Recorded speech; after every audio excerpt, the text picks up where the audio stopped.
जिजाऊ माँसाहेब यांना विनम्र अभिवादन करते।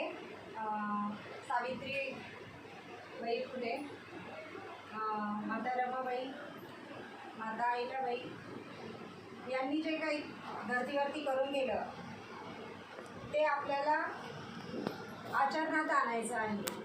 आणि कुठेतरी आपण अंधश्रद्धेमध्ये मोडतोय किंवा कोणीतरी काय बोलतंय, तर हा पंडिताबाई रमाई यांनी खूप मोठ्या प्रमाणामध्ये विधवा महिलांसाठी कार्य केलेलं आहे। तर आज 23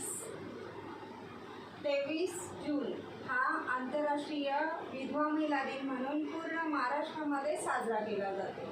तर आज आपण मुंबईमध्ये साऊ एकल महिला समितीच्या माध्यमातून हा महिला दिन आपण साजरा करत आहोत। माझं नाव विद्याताई गडाख, मी 20 वर्ष सामाजिक कार्यामध्ये वाहून घेतलेलं आहे स्वतःला। आणि खरं म्हणजे तर एकटी महिला काय करू शकते हे तुमच्यापुढे उदाहरण आहे। कारण अनिता तर माझं लग्न झाल्यापासूनच ओळखते, मला तो काही प्रश्नच नाही आहे।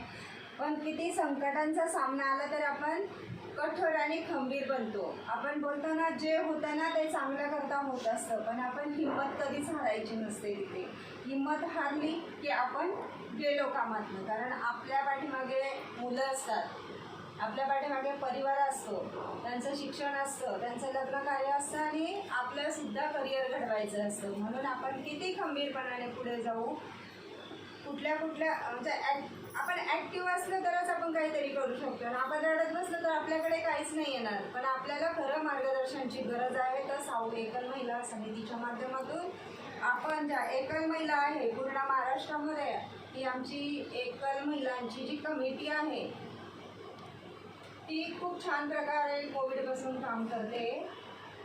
महिलांचं पेन्शन योजना, विधवा महिलांसाठी बचत गट, त्यानंतर त्यांच्या मुलांसाठी म्हणजे 3 वर्षापासून ते 18 वर्षापर्यंत मुलांना बालसंगोपन योजना गव्हर्नमेंटच्या खात्यामधून जी येते ती त्यांच्यापर्यंत कशी पोचवायची, त्यानंतर त्यांचं पुनर्वसन कसं करायचं, पुनर्वसन थोडक्यात म्हटलं तर त्यांना रोजगार कसा देऊ शकतो, त्यानंतर त्यांच्यावरती आलेले कठीण प्रसंगांचं निवारण आपण कसं करू शकतो, या माध्यमातून आमची एकल महिला समिती काम करत आहे।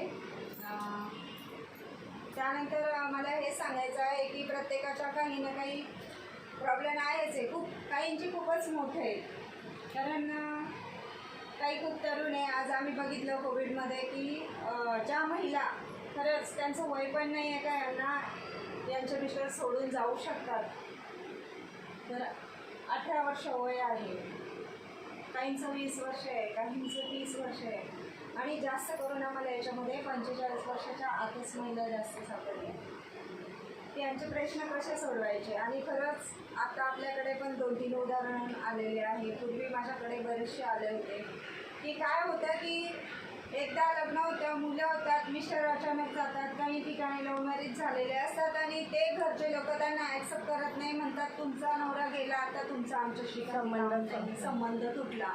म्हणून त्या व्यक्तीने जर तिला घर नाही आहे, तिला कुठल्याही प्रकारचा सहारा नाही आहे, किंवा त्या मुलांना शिक्षणाचं झालं किंवा राहण्याचं झालं, अन्न वस्त्र निवारा शिक्षण आणि आरोग्य हे खूप गरजेचं आहे, तर ती कुठून आणेल, त्या छोट्या मुलांना सांभाळत बसेल की ती काम करणार, हा मोठा प्रश्न आहे। त्याच्यामुळे आम्ही ह्या प्रकरणं जास्तीत जास्त महिला आयोगाच्या अंतर्गत सोडवायचा प्रयत्न करत आहोत। आणि महिला बालविकासच्या अंतर्गत जे काही तुमचे योजना आहेत त्या तुमच्यापर्यंत कशा आल्या पाहिजे हे आम्ही सोडवायचं काम एकल महिला समितीच्या माध्यमातून पूर्ण महाराष्ट्रात करत आहोत।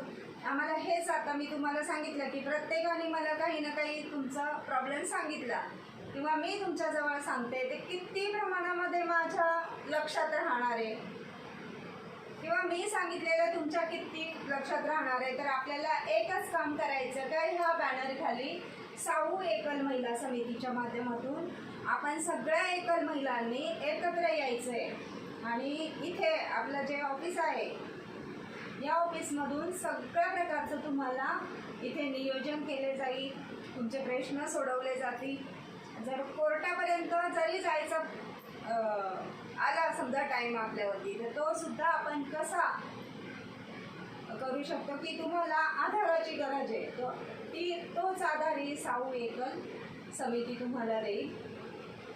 आणि त्यानंतर काहींच्या प्रॉपर्ट्यांचा प्रॉब्लेम असेल, काहींचा आरोग्याचा असेल किंवा आर्थिक प्रॉब्लेम असेल किंवा काहींना रोजगाराच्या संधी कशा प्राप्त करून देता येतील. तर आता आपण मुंबईमध्ये राहतो, ग्रामीण भागामधलं वेगळंच आहे, तर इथेही तुमचे बचत गट आपण स्थापन करू शकतो.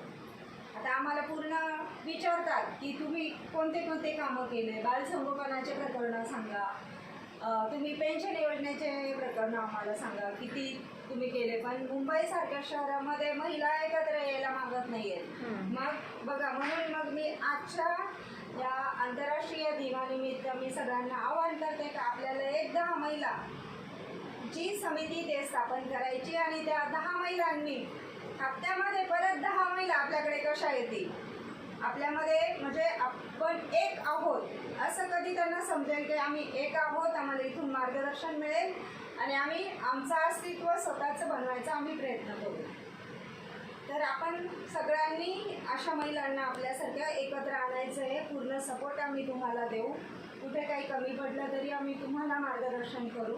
कारण कल्याण तहसील कार्यालय मिशन वात्सल्य समितीची मी सदस्य आहे महाराष्ट्र शासनाची. त्याच्यामुळं प्रत्येक ठिकाणी आमचे आदरणीय हेरम कुलकर्णी सर खूप मोठ्या प्रमाणामध्ये हा एकल महिलांचा प्रश्न घेऊन चाललेले आहे. त्याच्यामुळं त्यांच्या पाठीमागे जसं आम्ही म्हटलं की सर आम्ही तुमच्याबरोबर आहोत, की आम्हाला ह्या अशा महिलांना न्याय मिळवून द्यायचा आहे, म्हणून तुम्ही आम्हाला सपोर्ट करा. तुम्ही जर साथ दिली तर नक्कीच आपलं संघटन खूप मोठं होऊ शकतं. ग्रामीण भागामध्ये एकत्र महिला येऊ शकतात, शहरात नाही येत तशा. पण मला आता जेव्हापासून आम्ही बालसंगोपन योजनेचे जे मेसेज टाकले ना, तेव्हापासून रात्रंदिवस मला फोन चालू आहे. फोनवरती किती आपण मदत करणार आहे. तुम्ही जेव्हा एकत्र येणार तेव्हा तुम्हाला सगळं, आता कसं सगळ्यांचे चेहरे दिसत आहेत आपल्याला, तसे तिथे दिसत नाही आहेत ना. तुम्ही फोनवरून मला सांगणार, मी तुम्हाला सांगणार, मदत होते, तिथे गेल्यानंतर परत यायला लागतो. तर असं काही होऊ नये म्हणून आपलं हे संघटन मजबूत करणं खूप महत्त्वाचं आहे. आणि आजच्या आंतरराष्ट्रीय विधवा महिला दिनाच्या निमित्ताने तुम्हाला सगळ्यांना खूप खूप शुभेच्छा. आणि आपण जे टेन्शन घेतो ना, ते टेन्शन सगळ्यांचं दूर करण्याचा प्रयत्न आम्ही चांगले कार्यकर्ते म्हणून नक्कीच तुम्हाला मदत करू. पुढे आमच्या योगिता मॅडम बोलतील. थँक्यू.